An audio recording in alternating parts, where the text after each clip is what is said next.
Hello students, my name is K.A.K. Sherwani. I am working as junior lecturer in economics in APRTS Kannur.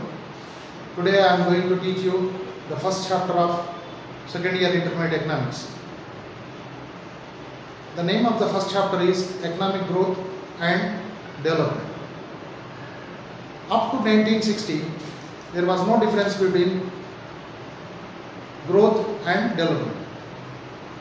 But Hicks and Schumpeter, the two economists, made a distinction between economic growth and economic development. Karen Krass described economic development or developing countries as the slums of the world. And the data shows that 81.5% of the world population lives in developing countries, and only 18.5% of the population of the world lives in developed countries.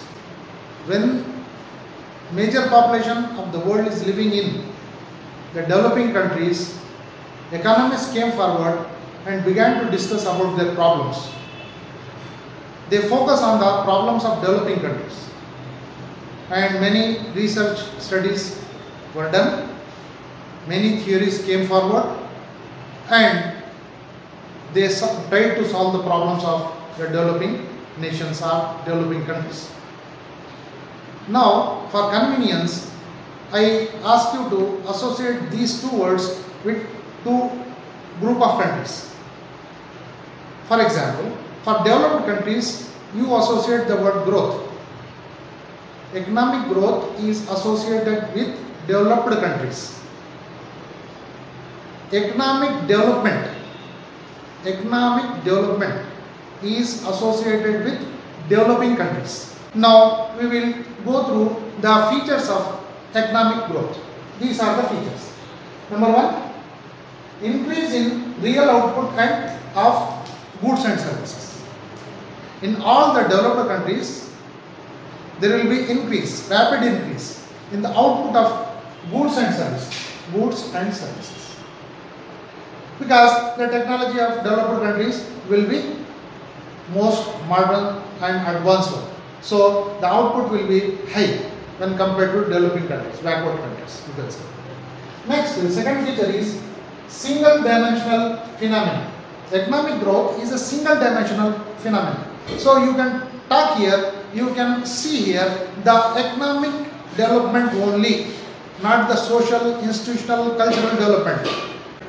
Here, when we are talking about economic growth of a country, then we are talking about the economic factors only, economic development only, not cultural, social development.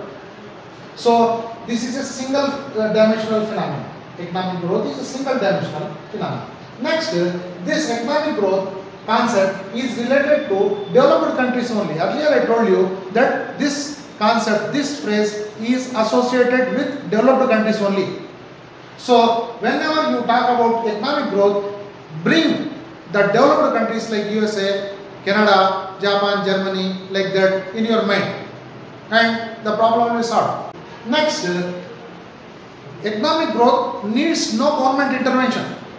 Government need not interfere in the development of, in the business of, in the economy and its development. All the factors are there, independent, and those factors will come forward and do the business.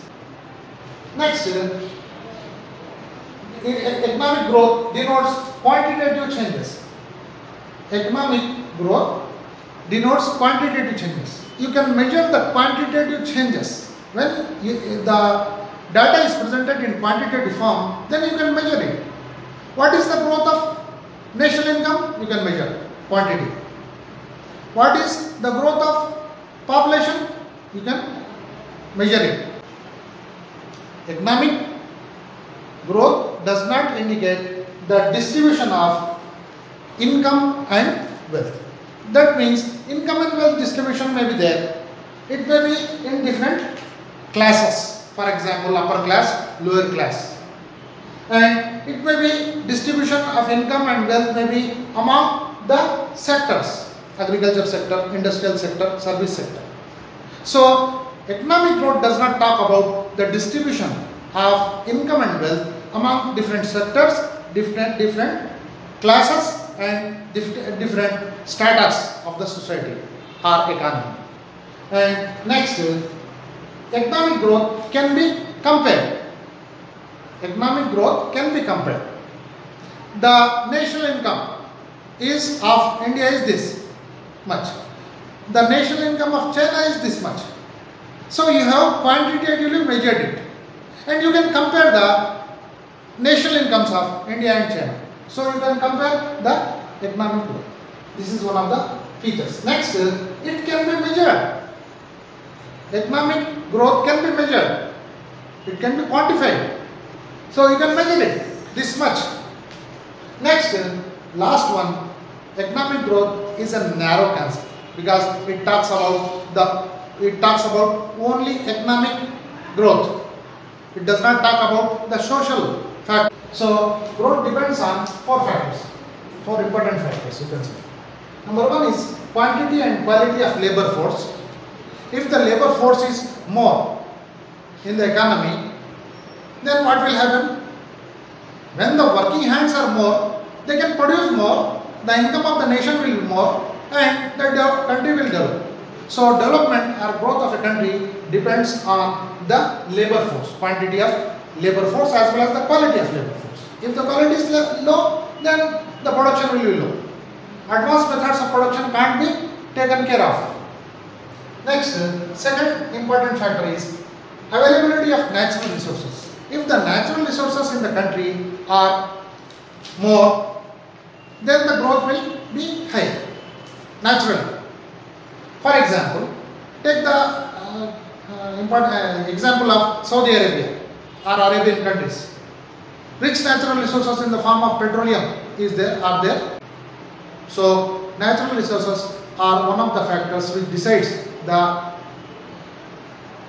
category of a nation, whether it is developed one or a developing country.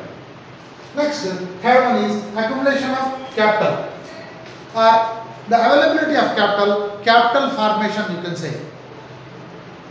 Whether capital formation is high or not. In the developed countries, capital formation or accumulation of capital, you can say, is more. When the capital is more, then investment will be high and production will be automatically more and they will develop. All the developed countries have more capital formation when compared to the developing countries. Next, last one is level of technology. If the level of technology is high and modern one, advanced one, then the growth will be more. And these are the four important features of developed countries. Developed countries are associated with economic growth concept. So you can say that growth depends on all these four factors. Now students, we are talking about economic development. Economic development is a broad term. I told you previously that economic growth was a narrow term. It talks about one phenomenon, single phenomenon, that is economic growth. Here we are talking about economic, social and other factors. So this is a broader term. Economic development is a broad term. It refers to socio-economic structure of the economy. Economic development talks about the socio-economic structure of the economy. It not only talks about the economic development, but it talks about the social changes in social structure, institutional structure of the economy and other aspects of the economy. So it is a broader one. Next, it is related to quantitative and qualitative changes in the economy. Economic development talks about not only the quantitative changes but also the qualitative changes in the economy. So it is a broader term, as I told you. Quantitative and qualitative changes is taken note of in the economic development. Next, changes in real per capita income. Changes in real per capita income.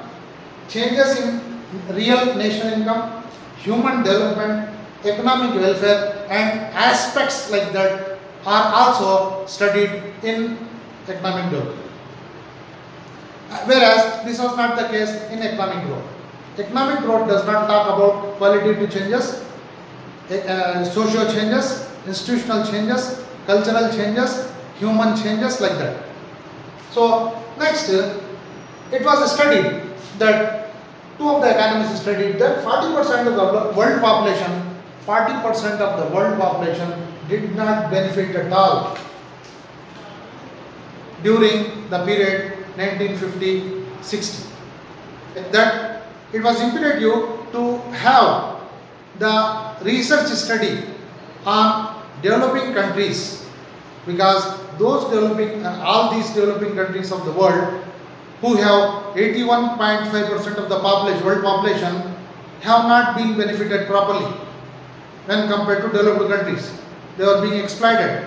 So research studies were taken place, and now I will discuss about the definitions of economic development.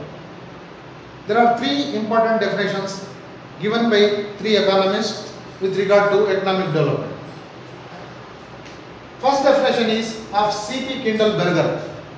C.P. Kindleberger said that economic growth means more output and economic development implies more output and changes in technical and institutional arrangements by which it is produced. So he has compared economic growth with economic development, and he said that economic growth means simply increasing output, whereas economic development includes economic growth as well as technical and institutional changes that take place in the economy. Second definition is more simple, but here the economist Colin Clark has brought in a new concept, economic welfare. According to Colin Clark, economic development is simply an increase in economic welfare. So he has brought in the aspect of the new concept of economic welfare. Next, third definition is given by Professor G.M. May. According to G.M. May, economic development may be defined as a process whereby the real per capita income of the country increases over a long period of time.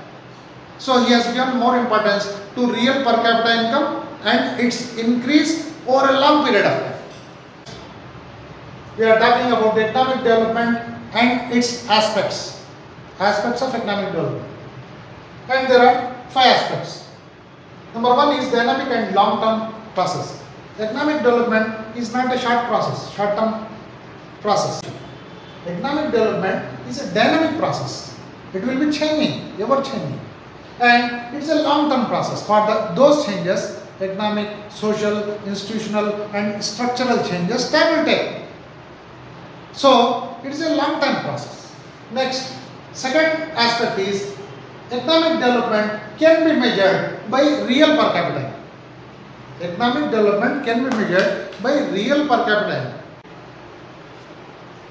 So we have to take note of the rising prices and inflation at the time of measuring the real per capita. Next, it includes growth with structural changes. Economic development includes economic growth as well as structural changes. So it is a broader, it has broader phenomena. It has broader meaning. Next, economic development ensures equal distribution of income and wealth. Economic development ensures distribution of income and wealth among different sections of society, among different sectors of the economy, like that. So we are talking about distribution of income and wealth here in economic development. This was not the case in economic growth. Next, in economic development, we talk about the increase in quantity of life, the standard of life, how it has increased, it has developed to higher levels. Next, we talk about the increase in employment.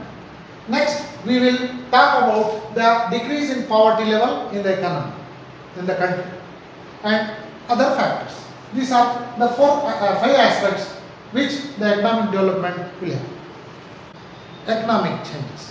What the changes are taking place with regard to economic development as well as social development in the economy, we will discuss in economic development. Next, economic development is a multi-dimensional phenomenon. Developing countries. This term, economic development, is related to developing countries. Next, government intervention is needed here. When you are talking about the economic development, then you are talking about the developing countries. Developing countries need government interference, government help, both in agriculture or service sector or industrial sector. In industrial sector, you may need some government help in the form of industrial policies and subsidies. Next, in agriculture sector, you may need some government intervention in the form of subsidies or government policies for Raitu Bharosa scheme is there like that. Next, government intervention is needed in economic development or developing economies. Next one is, it denotes, it means here economic development. Economic development denotes qualitative changes, not quantitative. Here we are talking about the quality that has been changed. Quality means the standard of life of the people living in a country has changed. The educational standards in the country of the students or the citizens has changed a lot. It has increased. The level of income has increased. The welfare of the people living in the country has gone up. So this way, the quality of the people living in the country has changed. The quality can't be measured. Quantity can be measured. Here in economic development, we talk about the qualitative changes. Next, in economic development, we talk about the distribution of income and wealth. How the income in the country, in the economy is distributed among the different sectors of the economy. Agriculture sector, industrial sector, service sector. How it is divided among the sectors. You may say the class, upper class, lower class. Rich people or bottom level poor people. How the income is divided. You can say. The sectoral distribution in the economy is discussed in economic development. Next, economic development talks about the overall development of a person, both physically as well as institutional. Economic development talks about or it discusses about the overall development of a person who is living in the country. Overall development here means economic as well as institutional changes that has been taken place in his life, in the economy. So next, last but one, economic development can't be measured because it is a welfare aspect.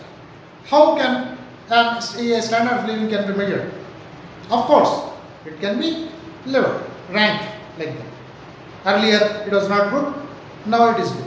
The standard of living of the citizens of India has increased. You can say like that, increase, decrease, but you can't measure it in exact quantitative form, numeral form. So economic development can't be measured. Next, last one is, economic development is a broader concept, unlike economic growth. Economic growth is limited to economic growth only, economic development only.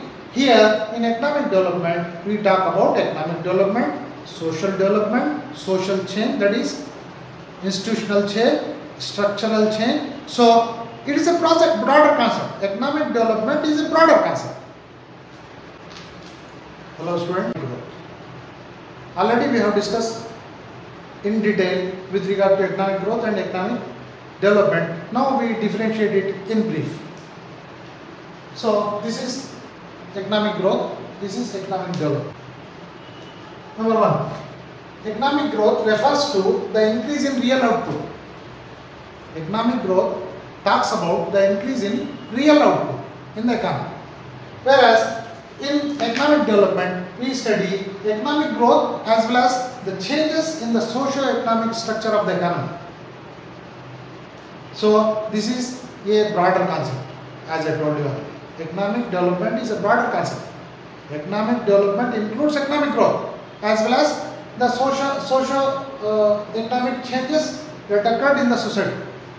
Next, in economic growth part, the quality of economic growth is, it is a single dimensional.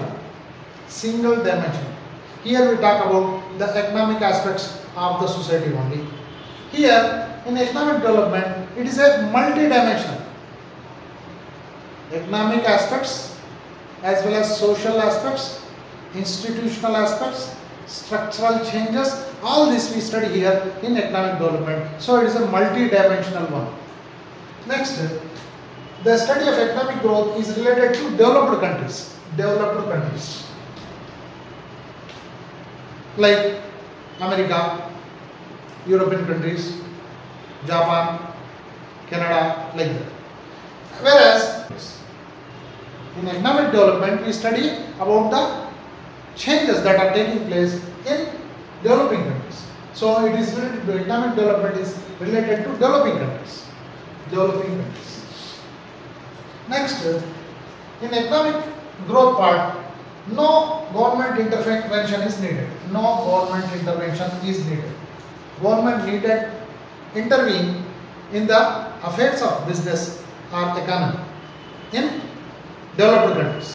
In developing countries, in this part of economic development, which is related to developing countries, government intervention is needed. It is a must.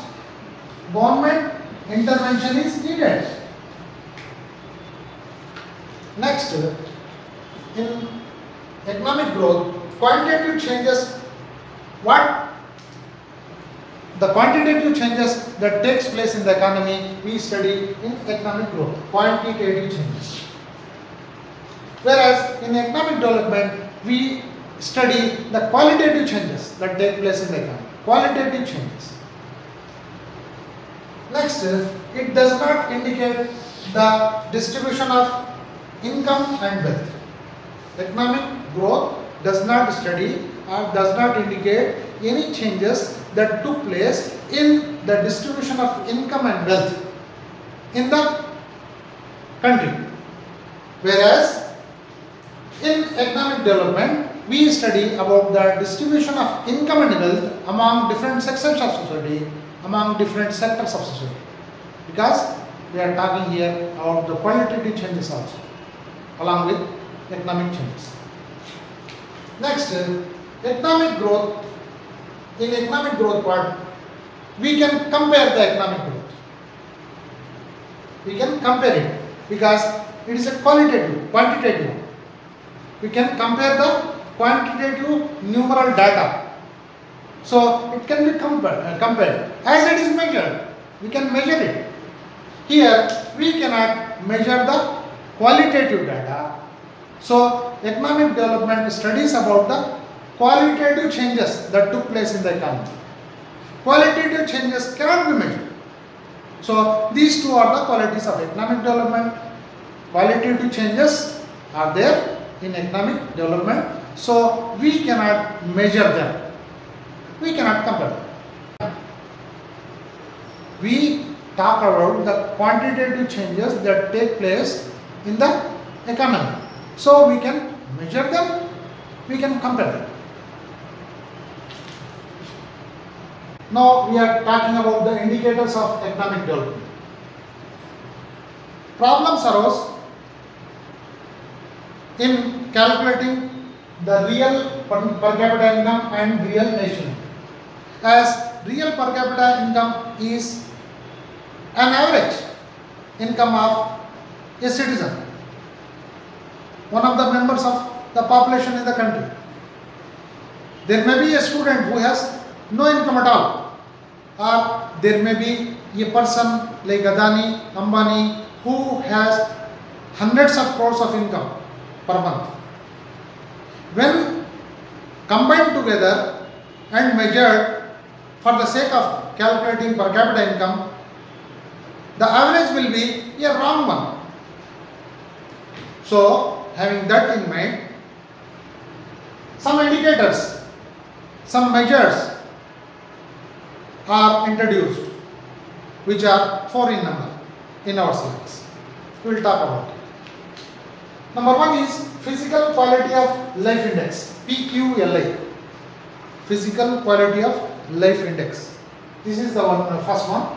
Here, PQLI covers different indicators like PQLI not only takes into consideration the income of a person, it takes into consideration the health, nutrition, education, drinking water facilities and other things. If we say in particular, there are 3 parameters when calculating the Physical Quality of Life Index. Number 1 is life expectancy, how long a person will live, expected life of a lifespan of a person is taken note of. Number 2 is infant mortality rate, the death rate of infants in a country, because it shows the backwardness of the country or the medical facilities and healthcare system of the country. So, life expectancy, number 1 parameter. Number 2, infant mortality rate in the country. Number 3, literacy rate. How many persons are educated in the country? Because if educated persons are there, then the country will have the highly skilled, highly qualified labor and production will be high, development will be there. So, PQLI is one of the indicators of economic development. Second one is MEW, Measure of Economic Welfare. Measure of Economic Welfare was introduced by William Nordhaus and James Tobin. These are the 2. Hello. MEW, Measure of Economic Welfare, is a measure which measures the economic development. While measuring the economic development, it takes not only into consideration the national income but also the value of leisure time. Leisure time value has been added. Number 2, it will take into consideration the amount of unpaid work in the economy. The amount of unpaid work in the economy. This will also be taken while measuring the economic development in this method. Next, it deducts the value of environmental damage. Again, a new factor has been brought in. Environmental damage will also be taken note of while calculating the economic development. These are the 3 new factors that have been included in MEW. Next, another third indicator of economic development is NEW, Net Economic Welfare. Here, economic welfare has been taken as the measure of economic development, to measure the economic development. This has been introduced by Paul Samuelson. New Net Economic Welfare is a measure which attempts to put the value on the cost of pollution. Pollution is taken note of.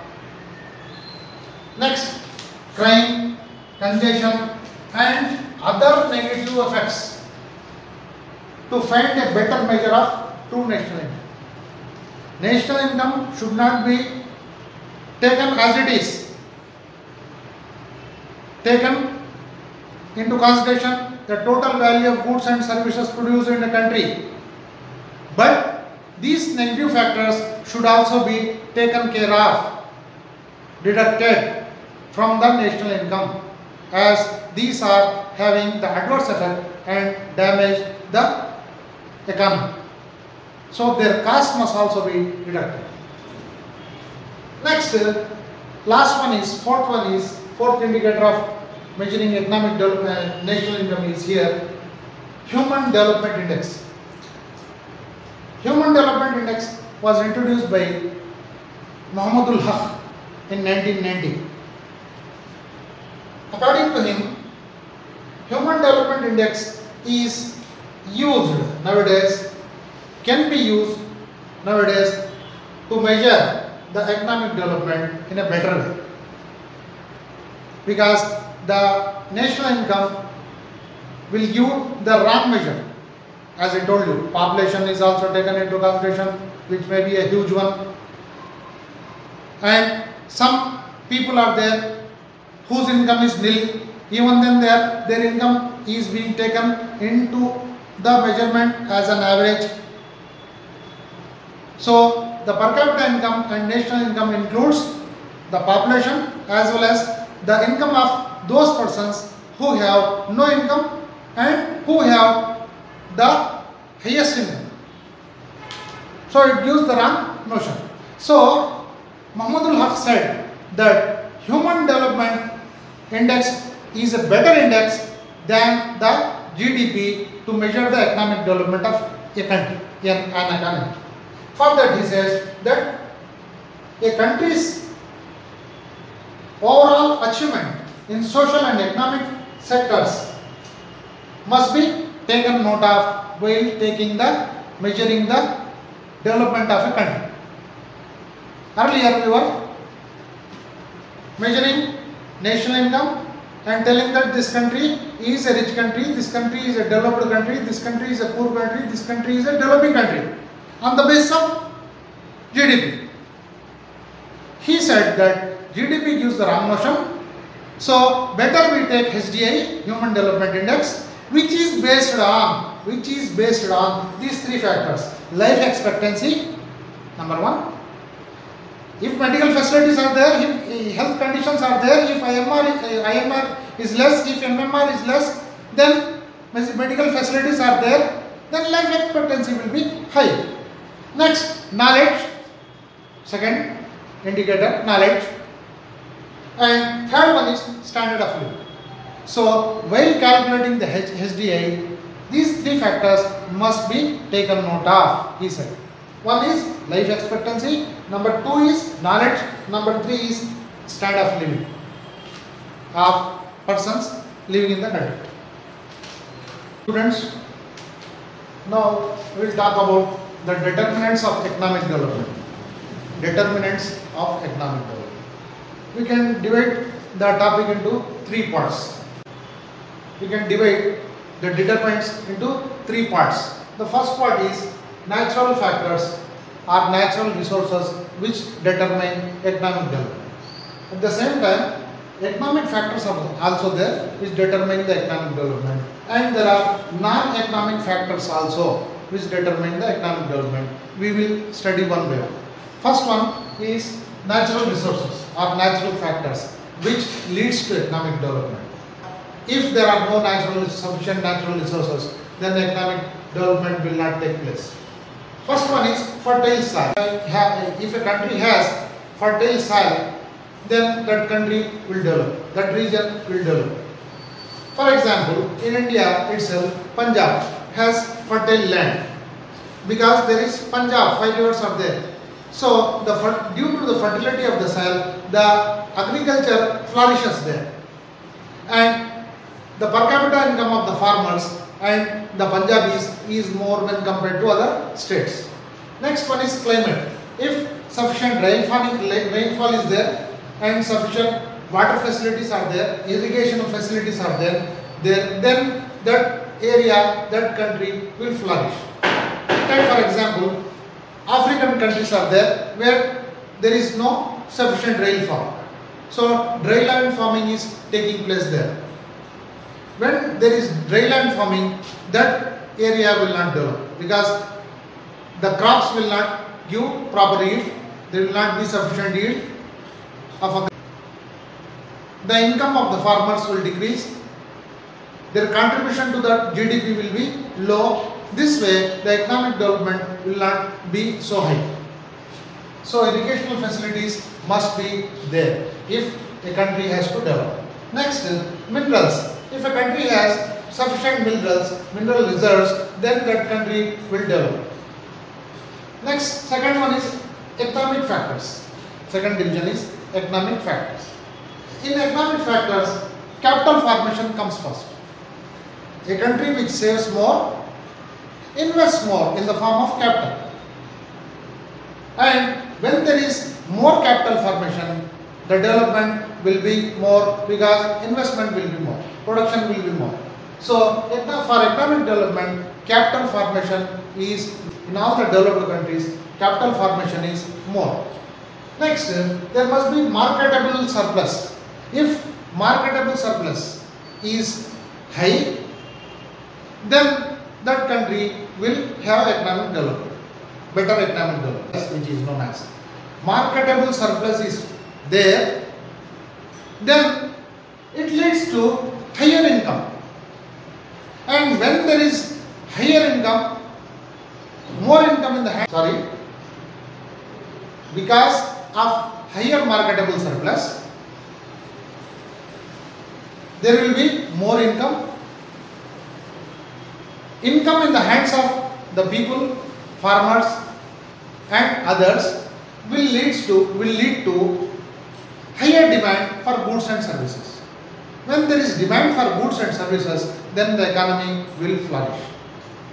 Next one is foreign trade. As if there is external trade, which is also known as foreign trade, then production will be high. When production is high, there will be specialization, or you can say division of labor will be there.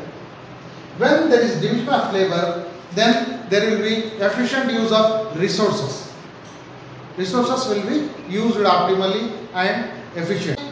Technical facilities will come up and modern technical methods of production will be used.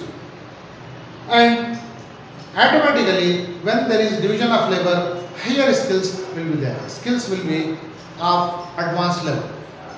And some economists say that trade is the engine of growth. Next, third part is non-economic factors. There are some non-economic factors like human resources. If human resources are there in the country, then that country will flourish. Next, technical progress. If technical advancement, modern technology is there, that country is technically well off, and there are good engineers, good doctors, human resources are there to use the latest methods of technology, then automatically the economic development will take place. Next, political freedom must be there, are limited. Next, social organizations. There must be active social organizations. If active social organizations are there, then there may be checks and balances, and there may be some suggestions, there may be some support from those sides, and economic development will take place. Corruption.